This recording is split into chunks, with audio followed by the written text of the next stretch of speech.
Robert Fisk is the Middle East correspondent with The Independent. He joins us with more on this somber anniversary. Mr. Fisk, welcome to the program. Thank you.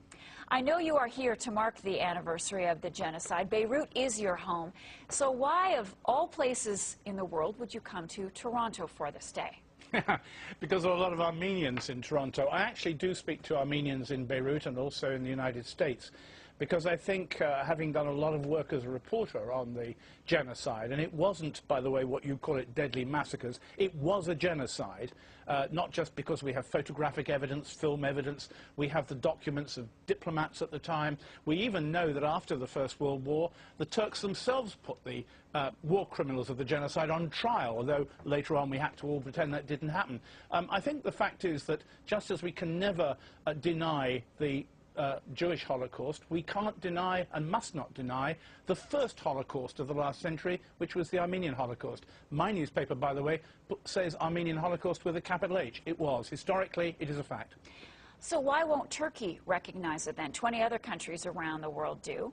Well, I think there's two reasons, basically. The first is that they're frightened of reparations, that the Turks, or the Turkish government, which is a successor, of course, to the Ottoman Turkish authorities, would end up having to pay out billions of dollars in reparations to the descendants of those who were so cruelly murdered in what we would today describe not only as a genocide, but as war crimes. The second reason, which is a much more difficult one for the Turks to accept, is that although Turkey accepts, and most people accept, and I would accept, that a new Turkish state came into existence under Mustafa Kemal Ataturk, it is unfortunately a fact that some of those supporters of Mustafa Kemal Ataturk that brought about the new Turkish state were actually involved in the genocide. So it seems, in a historical point of view, perhaps to contaminate the roots of the Turkish secular state that we have today. I think the Turks are brave enough, and should be brave enough, to say, look, it happened, it wasn't our regime, but it happened here, our grandfathers were involved, just as Germans will tell you, yes, our grandfathers were criminals and did terrible things to the Jews,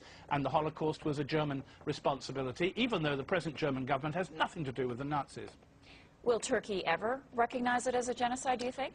I think it will. You know, I go to Turkey a lot, and among educated Turks, university-educated Turks, there's a growing understanding and knowledge that the Armenian genocide did happen. More and more Turks are discovering they have Armenian grandmothers or Armenian grandparents, because what happened was that many Turks were brave enough to resist the authorities of the time and save the Armenians from the genocide of the Ottoman Turkish regime. Men who should be honoured, by the way. Of course, Turkey can't do that because it doesn't acknowledge there was a genocide. But I think not just this, but academics in Turkey, and particularly a very brave one in the United States called Tana Akçam, have come out with documentary evidence proving beyond a shadow of doubt from Turkish Ottoman documents that this was a deliberate, industrialized attempt to destroy a Christian people. In other words, it was a genocide. All right, you say Christian, and that was going to be my next question, because for those who aren't familiar with the history, why was there this mass organized taking out of the population?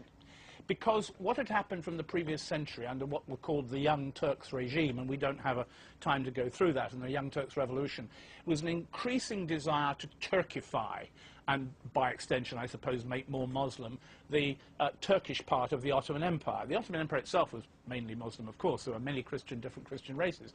But the Armenians were very large, not only a very large population in Ottoman Turkey, or what they would have called Western Armenia. More than that, they were a very wealthy population.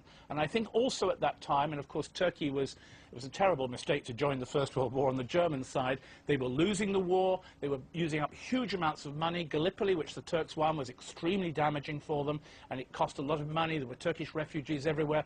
Take it out on the Armenians, just as Hitler said after the First World War, we were stabbed in the back by the Jews, take it out on the Jews. There's a lot of parallels between the Turkish Ottoman regime and the Nazi regime, and one of the chilling things about it is that we've discovered that some of the Germans who witnessed the Armenian genocide, because they were training the Turkish soldiers at the time, later went on, 20 years later, they joined the Wehrmacht and killed Jews in places like Ukraine and Belarus. They became personal criminal participants in the Jewish Holocaust.